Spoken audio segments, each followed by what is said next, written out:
Welcome to the Chris Licurdo Show, where we discuss leadership and life and discover that business is what you do, not who you are. Welcome to the show, folks. I hope you're having a fabulous day wherever you are. Today, I am really excited to share an interview of Marcus Zook. Marcus is the son of one of our Next Level Mastermind, Strat Plan, everything, and friend clients as well. But Marcus is also an incredible young man who I have had the pleasure of getting to know and spending some time with. And he asked if I could be a guest on his new show. And when he interviewed me, it was one of those that was just such a powerful episode. I asked him if it was okay if we played it here. So please enjoy what I think is just a fabulous interview with great content. So here's the interview with Marcus Zook. What is one piece of advice for the younger generation, like teens and adults, young adults currently, if they are undecided about if they want to become a business owner or stay an employee? Okay. Well, one piece of advice. I don't know if I can give you one piece of advice. First off, are you built for business ownership? Something that a person has to understand. Doesn't matter if they're young, doesn't matter if they're old. One of the things, business ownership is very difficult. Do you have the personality style to take on the risks, the struggles, the financial commitments, the commitments to clients? So just looking at business ownership from, doesn't matter what age you are, if you're not prepared that there is a stress level that is much higher than being a team member, right? All of my team, although my team operates as their mindset is ownership, right? They come in, they own their roles. They don't own the company, but they operate like owners. That's something we train and teach, is that, you take this to the nth degree. You solve this, you do whatever is necessary. You take care of people, all that stuff. So they have a stronger buy-in and ownership mindset. Most companies, you come to work, you work your 8 hours, you go home, right? You did your thing, you get your paycheck, you go on to the rest of your life. And I own multiple businesses. When something is going well in my business, everybody celebrates and everybody is having a fun time. When something is not going well, then a lot of people still get to go home and focus on their life, where I'm still focusing on, how do I make sure I solve this in the business? How do I make sure everything's going to be okay? How do I make sure team members are going to be okay? Like, so take COVID, for example. When COVID hit, a lot of people went into panic mode. My mode was, I need to take responsibility and help people not to freak out. I need to take responsibility and help people trust and not fear. And so while other people were, am I still going to get my paycheck? Our team was focused on, we got a job to do. You're going to get your paycheck. We're going to do everything we can. We're going to shift things. We're going to do whatever. But I'm going to do everything I can in my power to continue to pay you. Even though we may lose sales, we may have issues, all that kind of stuff. So it's a long way around. It's such a complex question. The business ownership, if you choose business ownership, you need to spend time with entrepreneurs and business owners, asking them, what stresses do you experience? What struggles do you experience? And you've got a fantastic business owner in your father, who is a great resource for you. But what about the young person who doesn't have a business owner in their life, right? That doesn't know what it's like to run a business. You need to spend time talking, asking questions. And unfortunately, we live in a day where we feel like ChatGPT is going to give me the answer, right? I could talk to, and the younger generation has a tendency to turn to younger people than they do older, more experienced people. It's a crazy, weird thing where Other young people have the answers, even though they don't have the experience. And so Yeah. I think that's one of the things I see that becomes where so many bad decisions are made, is you're taking advice from somebody who, it's just an opinion. They don't actually Okay. have experience. So spending that time getting with people that know what they're talking about so that you understand if you want to do it, right? Mhm. So that's that piece. The team member piece versus business ownership. The other thing I think people tend to spend time thinking is if I go after business ownership, I'm going to be successful immediately. Mhm. I'm going to have money immediately. I'm going to just go get a loan, and then I'm going to make hundreds of thousands of dollars. And it doesn't work that way. It rarely works that way. Let me say it that way. You need to think about, if you're going to go into business ownership, can you do it while you're a team member? Mhm. Can you, in the off hours, start incredibly small and prove that your concept actually works? Can you put a little bit of money in something, market it, sell it, and then see if it's actually doing anything?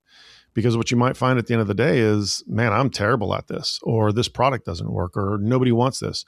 You also might find out that you're very successful. And then that helps you to make that transition from being a team member into being a business owner. Now you're going to spend more hours in the day. You're working your job and you're working your potential passion, Mhm. but it's the best way. I will tell you, there is less stress in working that many hours to see if something works than there is jumping ship and taking on the full responsibility and it not work out. Okay. Does all that make sense? Yes. So basically, to summarize some main points there, be prepared to have high stress, and to have responsibility of the company if it doesn't go well, and if it does, and have ownership for your employees. There's a quote you once said that a leader's job is to make their people successful, not themselves. Yeah, it's your job as a leader to make your team successful, not the other way around. Right. Not to put your name forward, but to... Yeah, it's not about me. Right. And you can be somebody who it's all about you. Yeah. There's plenty of people in history that we see that made successful businesses, and then as soon as they leave the business tanks. The thing that I have discovered in life is, if you are my team member and I make you better at what you do, even if I don't fully understand the role you're doing, like maybe I'm a business owner that hired a salesperson. I don't really get sales, but I'm helping this person become a better salesperson any way I can, getting them the right tools, advice, metrics, coaching. We do coaching on a consistent basis. I will get coaches for areas that we don't coach in, for my team to make them better. If I will make you better, then by default, I become better. If I make you more successful, then by default, my business becomes more successful. Right. And unfortunately, we live in a world where people think that leadership means do 14,000 tasks today, because that's your identity inside the business. So, yeah. And so I guess what you're actually bringing in is delegation as well, is delegating tasks and managing people so that you're not doing everything. And there are personality types who will want to be the lone wolf and do everything. And totally. That plays into communication, because of how hard it is for some people to not just do it themselves and get it over with. And this is something that plays into family culture, into business, everywhere I see. And there is a cliche too that, communication is key. And it seems like you hear it everywhere. But what does that look like for you in your everyday life and in business? So we consistently preach the number one biggest issue in every business is a lack of high levels of quality communication, by far. And it's funny because you're in a family business. We work with many single owners and many family businesses, right?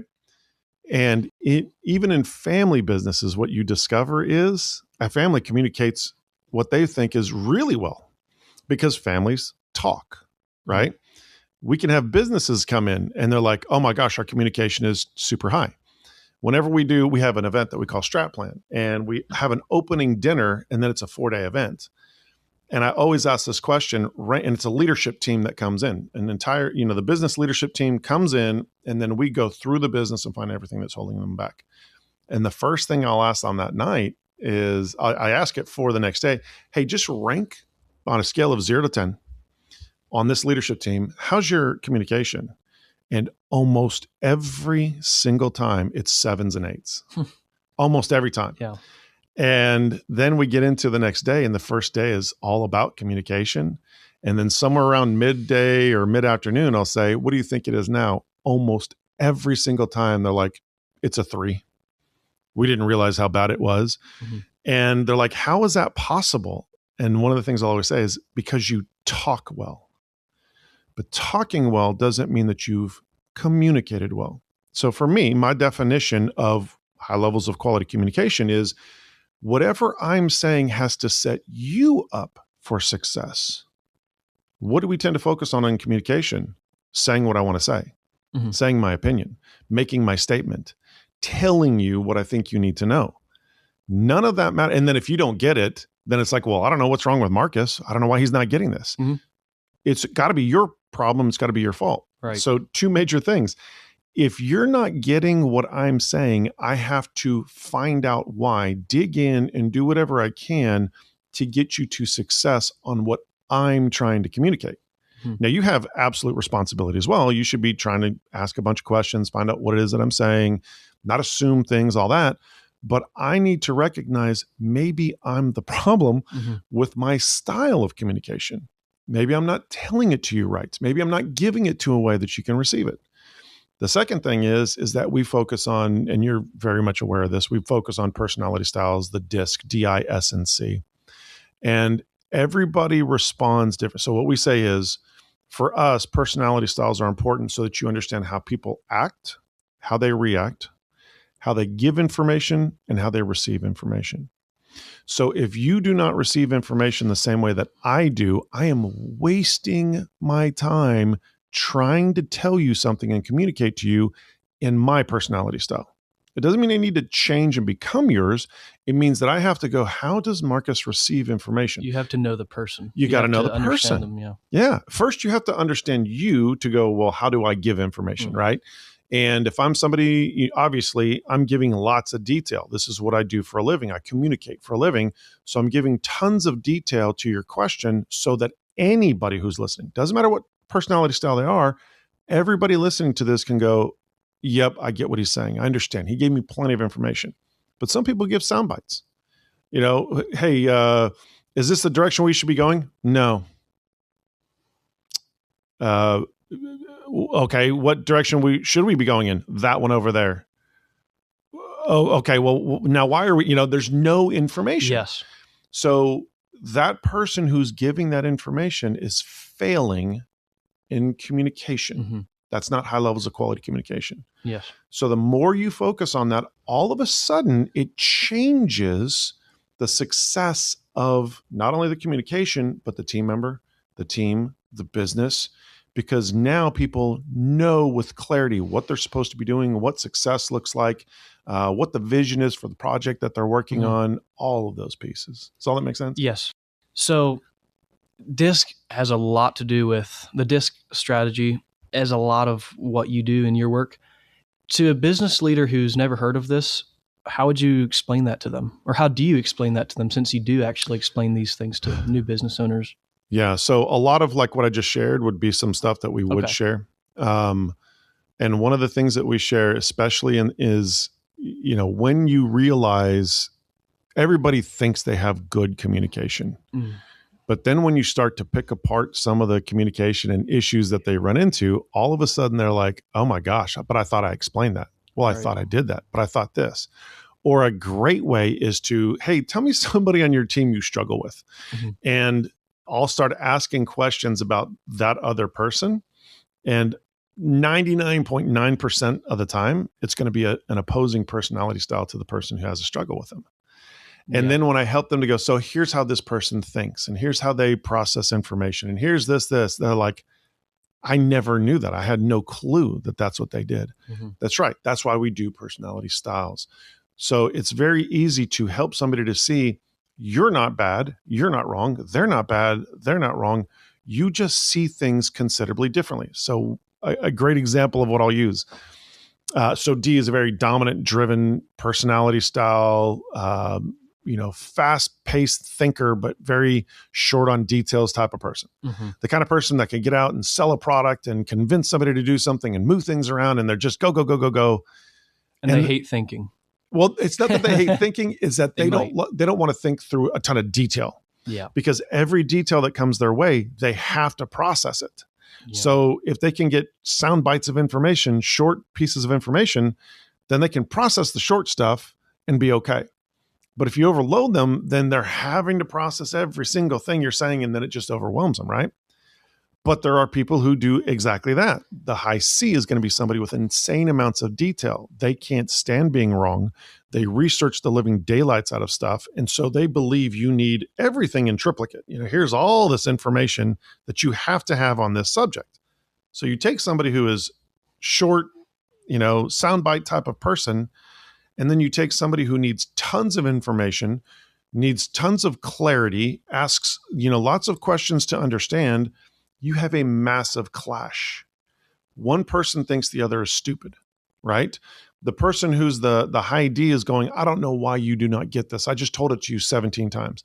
The high C is going, why can't you give me enough information for me to understand what the heck you're talking about? Both are good people, but they don't understand each other. So when you help a business leader, business owner, family, we're huge on having families go through this. I'm sure your dad has probably had everybody in the family take you.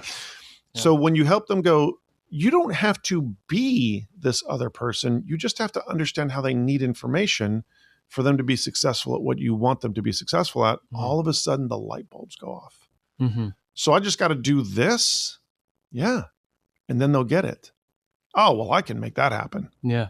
Perfect. That is the best description of a D and a C I've ever heard, I think. I know that, and these people who are listening, I'm not going to say names, but they know who they are.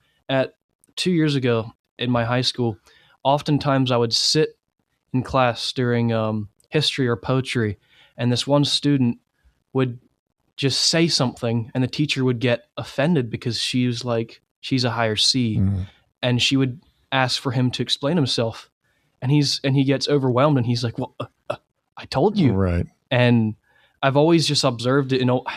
I was just sighing, oh man, here we go again. And just, I could see, and I'm a very intuitive person as far as like people's personality and how to that side of things is usually easier for me. And so seeing both of these people, I'm like, they're doing this wrong, he's doing that. It was just like, you could see the disconnect. Yeah. And it was painful. Yeah, it was painful, but it was also entertaining. Yeah.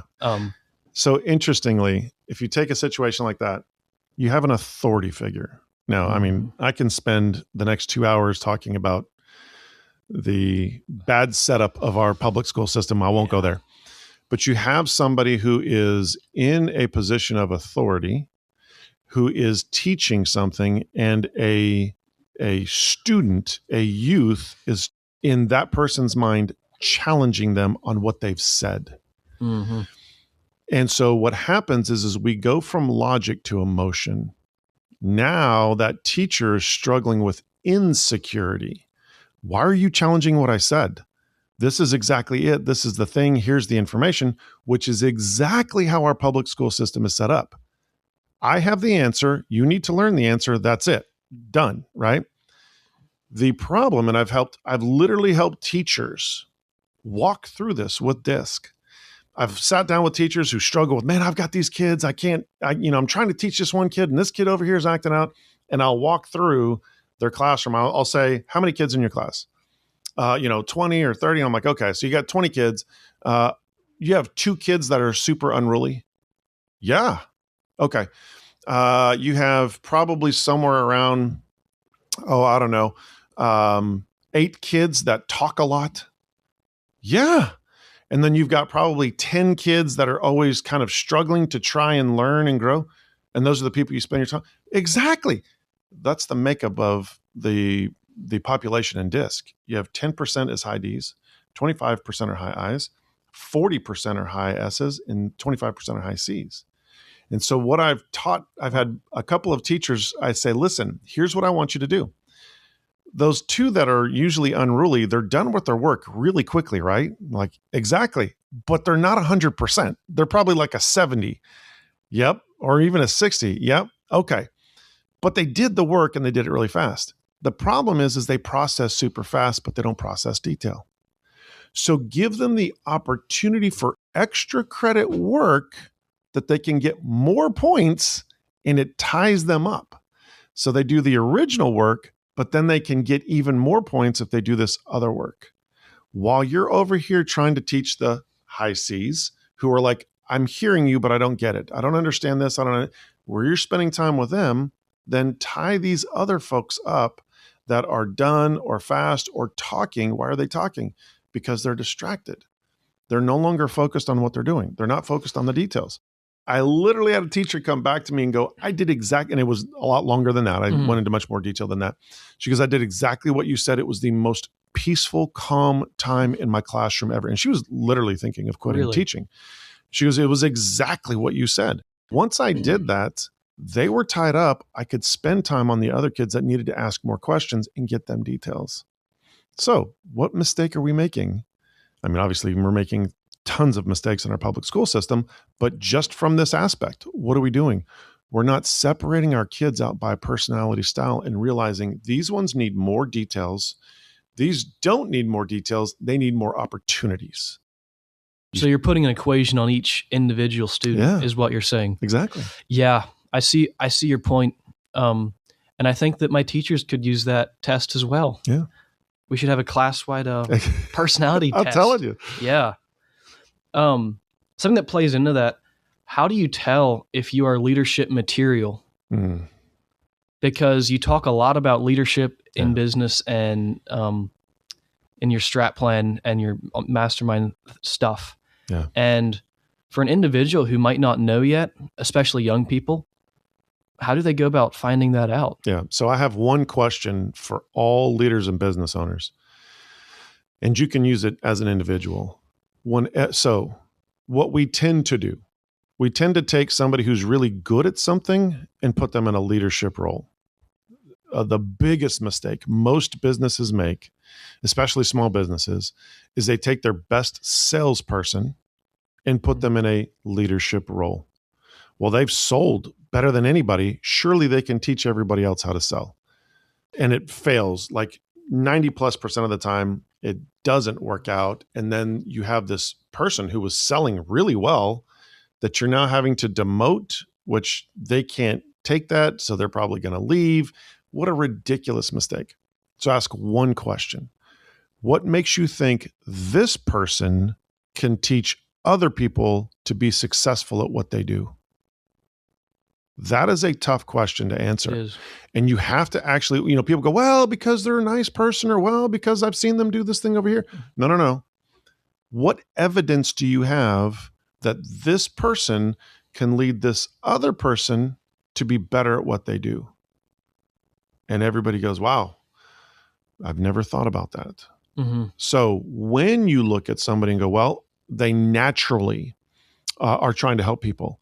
I've literally seen them walk somebody through a process and help them to get to that process, because folks who are natural born leaders are going to do that even when they're not a leader. I always say, I've been trying to teach people since I was in grade school. Just nobody listened to me, right? Because nobody listens to you when you're in grade school. Correct. But I remember when I was a kid, I was trying to teach people and trying to teach other kids and help other kids, and I've got a 6-year-old, 7. She just turned 7. I've got a 7-year-old now who's constantly trying to teach, her, well, they're actually nephews and nieces, but they're almost her same age, of things. Let me teach you this thing over here. I want to show you this. And it's funny because you don't listen to that 7-year-old, but it shows that I've always been a natural born teacher and leader, right? Sorry to interrupt, but I guess I don't think generally people think about a leader as being a helper. Yeah. Or someone that serves. Yeah. They think of somebody as a dictator or somebody who tells people what to do. It's an unbalanced view of authority, I think. Totally. And so you're saying that as a young person or someone that has, a personality, right, as everyone does, if they are very conscientious towards trying to help others, you would say that that's a very big indicator of if you leadership potential? if I can see that you have helped Okay. others, you're doing things to help people, So I guess I really want to clarify this. A great question, if you think you are a leader, is I always say, if you think you're a leader, turn around. If nobody's following you, then technically you're not a leader, right? If nobody's actually going, the job of a leader is to get somebody to a place they wouldn't naturally go to by themselves. So, Basically mentorship. Yes, right. I'm helping you. I'm helping to develop you into something that you can be or should be, or Right. you don't know how to do this project. I'm going to help you get the project done, or to see and understand how to operate the project. So I want to make sure everybody understands I am not talking about social media influencers. Those are not leaders. You're not leading somebody. You're influencing. You're influencing. It doesn't mean that you've led them to a better place, right? It doesn't mean that you haven't. You can totally. We influence people on social media all the time. The key is, am I getting somebody someplace that they wouldn't naturally get to? And it's for their benefit. It's something good. It's not something stupid. If you can see that tendency that somebody is trying to help, and it's not all their worth is tied up in it. It could be that they're doing it because they're super people pleasers, and they believe if they help this person, then they're going to be a better person, and yada, yada, yada. That's not what we're talking about. The actual desire to develop and help. If I can help you get to a better version of you in this thing, or if I can help you to understand how to do this project, or if I can help you to understand DISC, like the things that I'm literally explaining, I do it from the desire of everybody who's listening to understand this better and move in a better direction, right? Or choose, research it, dig into it, find out. That way, my heart is, how can I help? If you're the person who wants to tell people what to do, that doesn't make you a leader.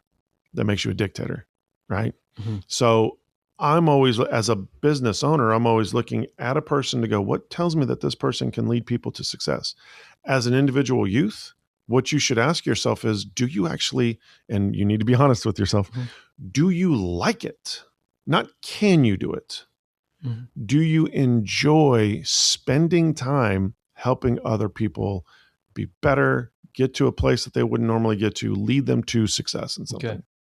So within the DISC personality test, it seems like, in my mind, interactive people that like to interact with other people and people that care about other people seem to be more of leaders. Would you say that is correct? Like the SI personalities? Or is that too much of a generalization? Every single personality style can lead. And an important thing to understand about DISC is you're not just one. You're a portion of this. Like, I'm an 88S, but I'm a 67I, I'm a 50D, and I'm a 40C, right? Mm-hmm. So I have percentages of everything, but I'm definitely a high S, right? And I'm a somewhat of a high I. People usually look at the high Ds and the high Is, the boisterous people, the movers and shakers, and the things that are getting things done, as like, those are the great leaders. But the truth is, every personality style can lead, right?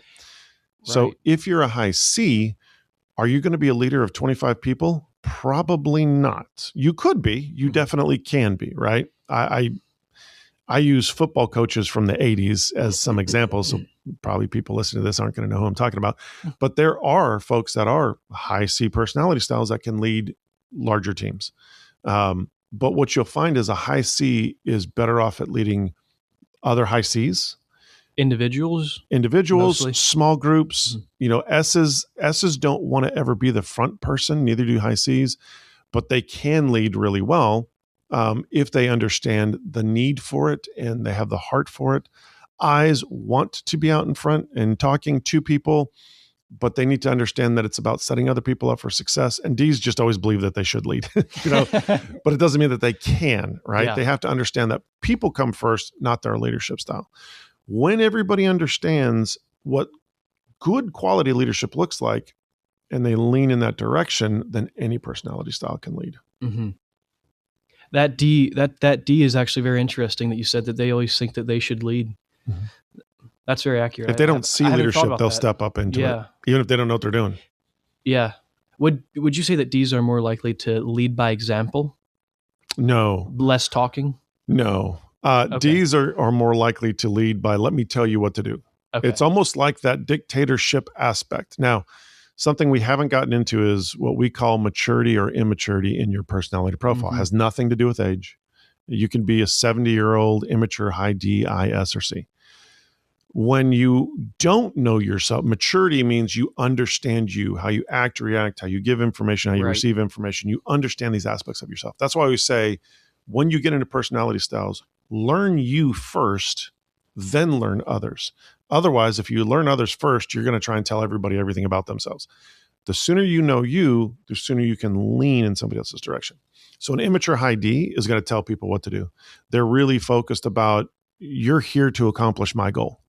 So I'm going to tell you how to get this done. I'm going to use you to get my things done, all that kind of fun stuff. As they grow and mature and they realize, and by the way, immature high Ds don't care about your feelings. They don't even know you have feelings. They're usually, classified as either rude or a jerk.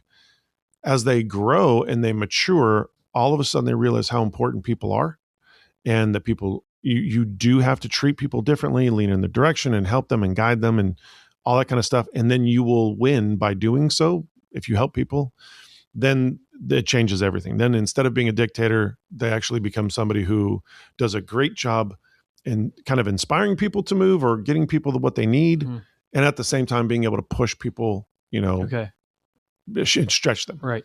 So something we should have done before we started talking about this personality test, for viewers who don't know what the DISC actually stands for, could you just very, very briefly go over each letter?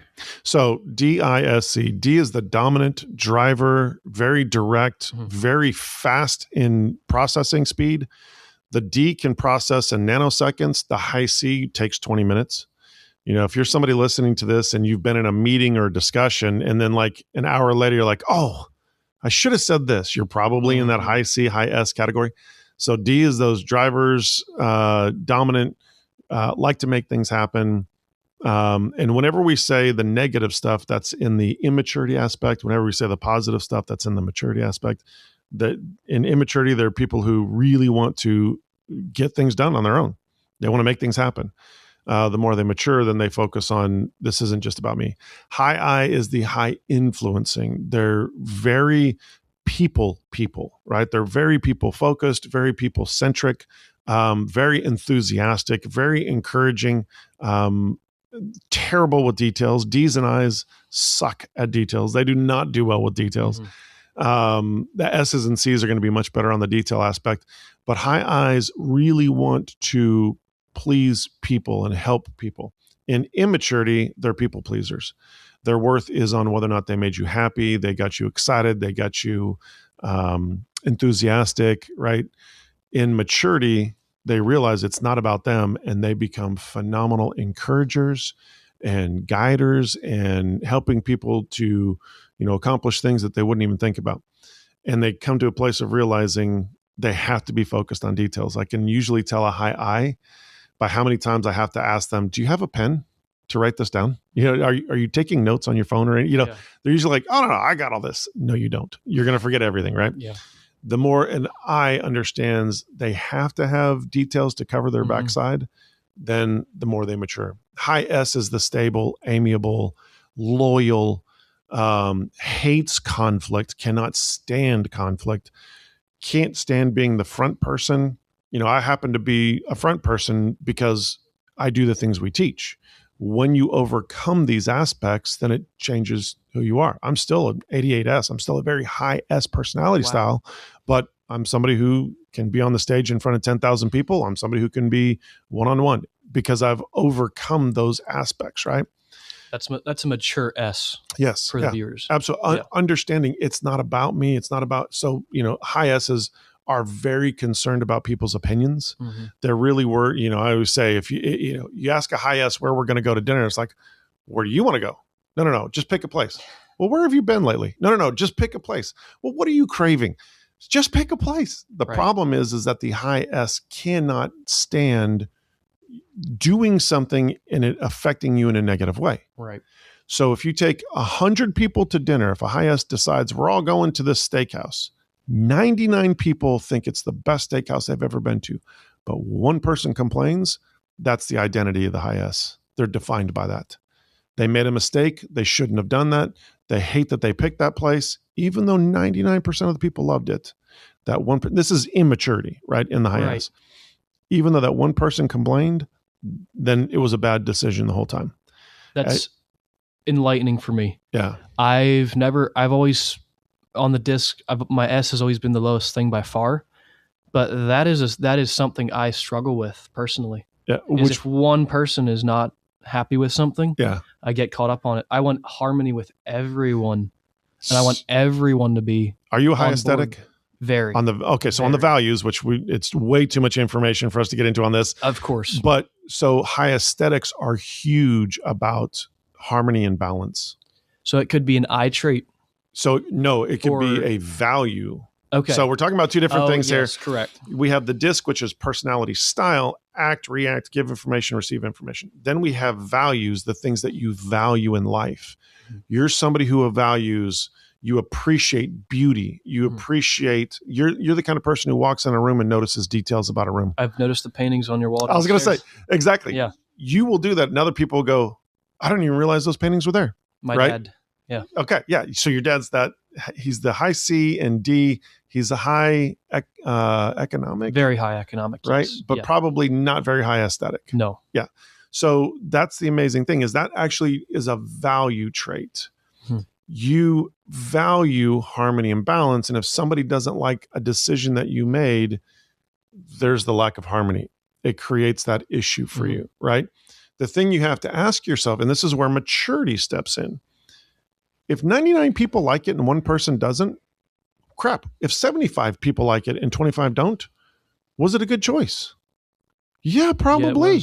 Yeah. Right? The key is my worth in this decision? No, my worth doesn't come from the person who complained about the meal. In immaturity, yes, it does. It absolutely comes from that. So that's something you have to process through is, you know, for me, my worth comes from what God says my worth is, not what man says my worth is, right? And I spent a large portion of my life gaining my worth from human beings.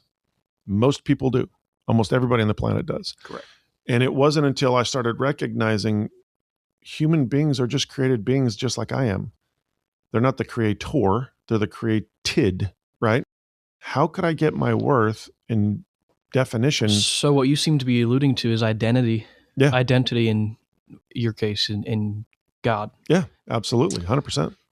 So as a just changing paths a little bit here, as a very successful business coach and leader, who are some mentors who have helped you? Because earlier we discussed, leading and following and also mentors, because every successful person has a mentor. Every mentor has had a mentor. So who are some in your life that you would be open to share about? This answer is always different than everybody else thinks it's going to be. I was one of the VPs for Dave Ramsey. We go way back to our days in church and everything. And we worked when the business was small. And you mean Dave Ramsey himself? Okay. Yeah. And so there's a lot of great stuff that Dave taught me. And that's where a lot of people think, oh, is your mentor somebody that's super successful? My answer is I have learned way more. First off, scripturally, God, I have learned more from scripture on how to treat, lead, guide people than anywhere else. Looking at how God looks at things, that is, it's massive. I mean, it's in a different stratosphere, right? Yeah. When it comes to people, I'm somebody who is a high altruist. I'm also somebody who, this is probably too much information, but because I can't dig into it, right. I grew up with what's called reactive attachment disorder. I didn't have a phenomenal bond when I was young. And so for me, my whole life was paying attention to people, watching people. Why did you do that? Why did that happen? How come he said that over there? I've always paid attention to people like crazy. I watch every bit of people's body language. I question why they do things. And then I have no problem asking questions, right? I'm very like a self-didactic type of person. I constantly grow and teach myself. But so much of the mentoring. I have specific mentors. I have great mentors. I'm a Bible teacher. I have great Bible teachers that I've turned to as mentors. But so much of what I've learned has been from people, like literally from interactions and situations and digging in and trying to help and guide, and then literally just digesting everything that happened. What happened? How come this happened this way? And it's been my entire life. So I have great people that have been, that have helped me with information and taught me things, no doubt about it. But it's been interesting. People have been asking me this question for decades, and it always comes to the same thing. I have actually learned more in specific situations because of the situation, because of what God's revealing at that time. All of that has helped me to grow immensely because I'm somebody who pays attention. Does that make sense? Like, I know it probably sounds kind of crazy, but it's being, I used to race Formula cars. One of the comments that you hear all the time is you got to have more seat time. You have to have more seat time. You got to get in the seat. The more time you're in the seat, the better you're going to be. It's that same kind of concept, right? The more I have coached, guided, directed, leaded entrepreneurs, business owners, team members, all that kind of stuff, because I'm somebody who pays attention to the situations, it grows me immensely. And then I'm comparing that to other things. I'm comparing that to God. I'm comparing that to other mentors and people like that. And it just floods a lot of information. So I have, great people in my past that have spoken into situations and taught me things, but I'm somebody who just doesn't stop there. Like, I'll gain that information, but then I'm like, well, why and how? And let me put that to practice, and then let me see what happens with it. So in my experience, while I have great people that have spoken into my life, it's the practice that has taught me so much more. And unfortunately, what most people do is they just do the thing, they practice the thing, and if it came out with a good outcome, they're happy with that. Mm-hmm. For me, it's never enough. I'm always like, well, but why was it good? And how did it help? And how did that person respond? And what did that do for their life? And how did that change that? And that's been the stuff that grows me. I know in my mind, that may sound really weird. Does it make sense? There's a question. That makes sense. That actually describes, I didn't know I was like that, but the noticing everything, I guess I relate to that. So I personally understand it. Yeah. People struggle with leaving companies like you have from Ramsey Corporation and or Ramsey Solutions. And a lot of people want to get out of it, but have a hard time deciding if they actually want to create their own business, and they lack the confidence and boldness. Yeah. If we have time here, could you share some moments in your life where you have done that? So leaving Dave's was tough. It was very difficult. In fact, it's massive change for an S. It was a massive change. Yeah. And God was telling me, so I'm somebody who, I've had many times in my life where I feel like I'm hearing God mention something or say something. I'm not talking about like this audible voice in the room. I believe many times God is speaking to you, in you. And what I usually say is, if you can argue with it, it's not you. There have been times in my life where I've had, if I have a thought, you can question your own thoughts. Mm-hmm. I should go eat a hamburger today. No, I probably shouldn't eat that. Nah, that's not what I'm feeling like. That's I should have something else. Right. But when you hear you need to do this, and you're like, no, I don't. Yes, you do. No, I don't. That's where I start questioning, is that me? Because you can't argue with yourself, right? And there have been times in my life, for the last 3 years I was at Dave's, I would be in the middle of just coaching and guiding and directing somebody to something super powerful. And all of a sudden, as I'm talking, I would hear, you're going to be leaving and doing this. And I'd be like, what the heck is that? Just in my head, you're going to be leaving and doing this. Is that you, God? What leaving Dave's? No, that can't be you. 3 years I would be in situations and I would hear, you're going to be leaving and doing this. And it's interesting because I didn't take it, I took it almost as if it's God, maybe it's a suggestion, but that's probably last night's pizza, right? That's got to be me. Right. That kept building and building and building. And then one day, I remember it as plain as day. I left my office. I was walking over to the copy room. I was making a copy of something. And as I turned and I left, I heard, "You will leave," in my head. And that shut me down. I went, oh my God. Now I'm a high S. Yes. I'm a high. S is hate change, by the way. Yeah, hate change. I'm a decently high I. The only thought was that is you, God. Are you going to embarrass me?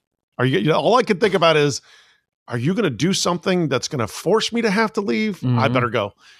And I sat down with Dave. It was crazy. We were actually talking about my path. The path was to make me a huge leadership expert with resources and everything that we had there and connections with, news networks and all that kind of stuff.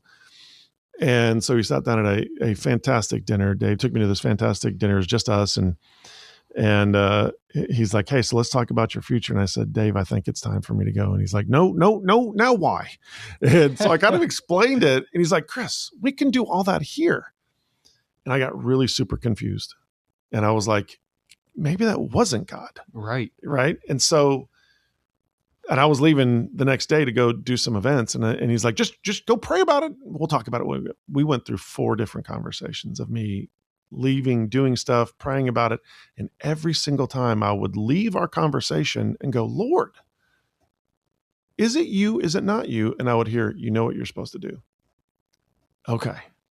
And so I went through this process and we got to the last meeting and both Dave and I are just quasi devastated in this moment because I'm hearing God say, "I've got to go and I'm going to follow God." But here's this man that I love and this amazing situation and this stuff that, we've done so much of this together and all this stuff. It was just heartbreaking for the two of us. And I'll never forget we called in our HR director and it's like, "Hey, Chris is going to be leaving." And he goes, "Well, that's great." And we both kind of we're both just distraught. And we look at him and it's like, "What?" He's like, "Chris, you've been built for this. This is who you are. This is what he saw right through it. He saw the positive. You're literally supposed to be doing this stuff." Mm-hmm. And Dave and I just kind of looked at each other and I was like, it's a continuation of what we're doing here. This is what God built me for, but I was here not just to be a contributor, but this was so much of, God is taking me through this. I've done this here and he's moving me to this next section. That was massive because I was starting at zero, right? I was literally leaving and going and building a company on my own, and still not knowing exactly what God was telling me to do 100%. I knew where I was supposed to start. And, I was scared. I was like, "Man, I'm starting at zero. What in the world am I doing? But you're telling me to do it. I'm going to follow you. I'm not going to." And for 3 years, I kind of convinced myself maybe that wasn't God. But when I knew I better go. It doesn't matter what God says. You move, you go, you do. And crazy enough, before I even left Dave's, I already had my first clients that funded the business. And, he just kept sending people left and right, sending and sending and sending. And so I would love to, no, I wouldn't love to say, I bet a lot of people would love to hear, "Hey, you should just go and do this because it's a good idea." I did it because God told me to. Powerful. It was something that is like, he's saying move. I either move or if I don't, I heard the stern voice. It will nag you for so here's, we just celebrated 13 years a couple days ago. 13 years of this business and growing and helping people. Your dad's been, we've been able to be a part of y'all's business and helping and grow that business to where it is and decisions and all that kind of stuff. I would not be a part of this. Yeah. I wouldn't be on this podcast. And it's affected me on a personal level. It's come all the way from Franklin, Tennessee to Lancaster. Yeah. In our own home, our family culture is different because of your teachings. So God, and if I didn't listen, maybe he would have found somebody else to do that and it wouldn't be me. And then I would hate that. Right. this brings the Christian worldview into play here. There's a principle in the Christian worldview that you bring Christ into every area of your life. Mm. How does that look like in business? Because, for example, not all of my dad's employees are Christians. Mm-hmm. Although there has been tremendous things happen that I would have never thought possible. As far as that, a couple of years ago, my dad said, I have to be preaching to my employees, or I have to be preaching or the gospel to my employees. And I'm like, man, that's never going to happen. I was like, that doesn't make sense. But years later, it has worked out for a lot of them, and it's very surprising. Yeah. It's caught me so off guard. And so what advice do you have, I guess, is what I'm asking, for people who don't really know how to go about this in their business? Yeah. Or if they're an employee and they're in a company full of 50 folks who aren't a Christian, and they are, but they feel like God's telling them, bring the gospel into your work. Yeah. So for me, my worldview is a little bit different than that. Right. I don't believe you bring Christ into every situation. He owns it all. It's all his. He created it all. He made it all. Nothing was created without him. Everything was created by him. Every good thing is from him. He owns me. Mm-hmm. He owns you. He owns this table. He owns the 1,000 hills, and he owns the cattle on 1,000 hills, right? He owns everything. And he's very aware of that. Right. We're the ones who are not. We look at it as this is my life. I think of that as being incredibly ignorant and not focused on, I know there's a creator. So the more that I search and seek out him, the more he reveals himself to me, right? It's his way. He shows that through scripture over and over again. When you get to a place of recognizing you own my business, I want to believe I own my business, but that's ridiculous, because at any time, the fear of the Lord is the beginning of wisdom. People misunderstand that a lot and think, oh, you're supposed to just be afraid of God because that's what he says. The fear of the Lord is understanding at any moment, if he wants to, because he has a great reason, and all his reasons are great, take my business away. Done. Oh, sure. It's gone, right? At any minute, he can do whatever he wants to. And I might look at it as negative, but he's going to look at it as something that's going to grow me. Or, just read the story of Job. Get to the end where God's going, where were you when I created this earth and placed the stars? Where were you? I'm the one who created all of this stuff, right? I am God. So when you recognize that, for me, there is no bringing God into my business. It's his. I happen to be running it. He's put me in position of leadership. This is his place. This is his business. I pray to God I'm making the right decisions, right? I'm praying for guidance and direction. And are we going the right way? And are we doing the right stuff? So when you have that mindset of nothing is mine, I don't own my own life. I don't own my kids. I don't own my marriage. I'm a part of it. And I have the phenomenal blessing from the King of the universe to be a part of it. Then it changes the way you look at everything. It does. So then when you look at your business, now I have a blessing that a lot of people don't have. Every bit of my intellectual property is based on scripture. So my business, legally, I get to operate from scripture. I get to teach from, I get to discriminate in, of if somebody doesn't believe what we believe, because our message is that, and there's only a few places where you can do this, but because our message is based on scripture, if you don't believe in that and you want to teach something else, then we don't have to allow you to be a part of that process, right? It doesn't mean that we won't. It doesn't mean that we wouldn't hire. It's just we're probably not going to put you in a role where you're sharing the message, right? So because of that, everybody on my team is at some level walking through this process. We do devotionals. We do all kinds of stuff. because we can get away with it. Most businesses can't because their intellectual property is not based on scripture. They're building a widget. They're doing something, right? So what does that mean as far as bringing stuff into your business? Mhm. I pay my team every Wednesday morning, if we don't have an event or something, for us to teach scripture. They get paid their salary for an hour. They're not working on the business. They're learning, they're growing. We have conversations with people about God. We have conversations about scripture. For us, when we're talking to clients, we will ask the question, are you okay? Do you want to talk about this? Would you like this? And almost always, like 99% of the time, it's like, yeah, I'd love to hear what you think, or let's talk about that. When we do things like Next Level Life, there's so much of the God aspect in there. We've had many folks that have come through that are not believers. And they're like, hey, I just want to let you know, I don't believe what you believe. And I'm like, great. Can we have the conversation? Oh, totally. We can talk about it. Just know that I don't believe. And we've had many folks come to Christ through that process. Many that haven't, some that haven't continued on, had great events with them. We have some folks that are clients that aren't believers. The key for me is if you believe that that's who God is, that he owns everything and he owns you, and he does truly want you to bring the gospel, there's a great way of doing that. It's how you live your life. So, St. Francis of Assisi had a great saying.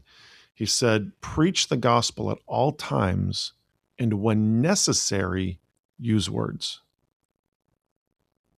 That's huge. Amazing. Does my life emulate Christ? Does my life emulate the gospel? Do people look at me and go, gosh, that dude's got something that I don't? Is he's connected in a way that I'm not connected. He treats people well. I believe if you are being led by the Holy Spirit, you're going to have the fruits of the Spirit. So if you don't have patience and meekness and kindness and love and gentleness and all these different aspects, then you're probably not being led by the Holy Spirit, right? So I question myself if I have moments that I don't have that, right? What am I doing? So if you feel like God is telling you, I want you to bring this, now you have to be super careful if you're a business that your IP is not scriptural, because you can get sued and people can do all kinds of stupid stuff, right? So you have to ask yourself, can you offer things that people are going to shoot down? If you can be okay with that, great, fantastic. We don't have to talk about it. Would you be interested in talking about it? Is this something you want? Then you can bring those pieces into your business. If you're just a team member, as I do my air quotes, you still have the opportunity to witness to people. Don't go ram stuff down their throats if they don't want it. Don't go doing something your business owner or leader doesn't want done, but live your life in a way that people want to know why you're different and why your life doesn't look like theirs. So to summarize, lead by your actions and follow the Holy Spirit. Yeah. If you could summarize your entire life focus into one goal, what would that be? Pleasing God. Perfect. It is. And that will lead out to everything else that you've just discussed. 100%. Because at the core of it, pleasing God is our only goal. Yeah. I'm not talking about, I hope God's happy with me. I know what he tells me I'm supposed to be doing. So, following instruction, maybe? Yes. Or being obedient. Being obedient to him. That is what he asks 1,000 times. If you love me, you will obey me. If you love me, you'll obey my commands. The person who says they love me but does not obey my commands is a liar. God defines love differently than we do. Think about it as a parent. I always try to help people. People think of God as this big, angry, distant God. He is a phenomenally loving father. He doesn't tell you to do something because he wants to hurt you. I'm telling my daughter, as we go in a parking lot, we live out on a farm. You understand this. So she doesn't get into parking lots a lot. So when we get to a parking lot, I'm taking a quick glance to make sure no cars are there. And then I'm watching to see how she operates. And that little girl so many times will run straight out into the aisleway, right? and I'm, Raina, stop. And you get that shock moment. Baby, you just got ran over. You didn't look either direction. You went straight out in there. Why am I doing this? Because I want my child to feel bad? No, I want her to be aware. Baby, I've told you 1,000 times. We've walked through it. I've walked you up to this. I've shown you this. At some point, you have to make the decision to stop, pay attention, and look. Mm-hmm. That is a loving father. I don't let her go run out into, and I make sure there's no cars coming when I do this, right? I don't let her go run out into the street. I don't let her go put herself in dangerous situations. That's going to hurt her to that extent. Now, there's plenty of times I actually allow her to get hurt. I allow her to do something that brings a teeny tiny bit of pain that brings awareness, right? Something scary, like when she was 4 years old, we were in the back of our property, standing on this stump. And I just jumped down and she's like, Daddy, can you let me down? I'm like, I'm looking around the whole ground. It's nothing that's going to hurt her. It's a soft ground. I'm like, no, baby, jump. No, I can't do that. I'm like, baby, you can do this. And I just walked her through the process. And then when she did it, she was so excited that she actually survived, that she could do this. I'm doing that. This is obey me. Listen to me. Trust me. I'm doing this for your good, not to hurt you, not to harm you. So when people look at God, sometimes they think he's just this punishing God. He is, to an extent. If you do not follow, it's like telling your kid, clean your room, and they don't clean their room. Hey, I need you to clean your room, and they don't clean their room. After so many times, are you going to bless that child for not obeying you? Heck no, you're not. No. You're going to give a consequence. Now that you've not listened to me, why am I giving a consequence? Because if I allow you to walk into this world on your own as an adult, and you don't have good work ethic, and you don't have, great decision-making processes, I have failed you as a parent. God's doing the same thing with us. So if you love me, do what I tell you to do. Don't do the things I tell you not to do. It's very basic. His definition of love relies on our obedience to him. Our definition of love is emotion. Do you like me? Do you think I'm amazing? Do you like spending time with me? You must really love me. Do you tell me good things about myself? You must really love me. But I have watched my life with this concept of looking at love through the eyes of God and listening to him and following his ways, and have come to this place of realizing that is true love. When my daughter listens to me and she obeys me and she does, I feel so good. Because I'm like, I have helped you to become a better person, right? You're going to grow up and make right decisions because you're listening, you're obeying. It's fantastic. Does all that make sense? It makes a lot. It's perfect sense. All right. This was great. Yeah. I'm going to wrap it up now. Do you have any final words for people? Spend time making the decision. Is God who you think he is? Who is he? Dig in, seek him, make it a lifelong process, and you will be amazed at all the other questions you've asked fall in place. Brilliant. I do what I do because my time seeking God, he's created these opportunities. Thank you, Chris. Absolutely. Thank you, brother. It's good to be on.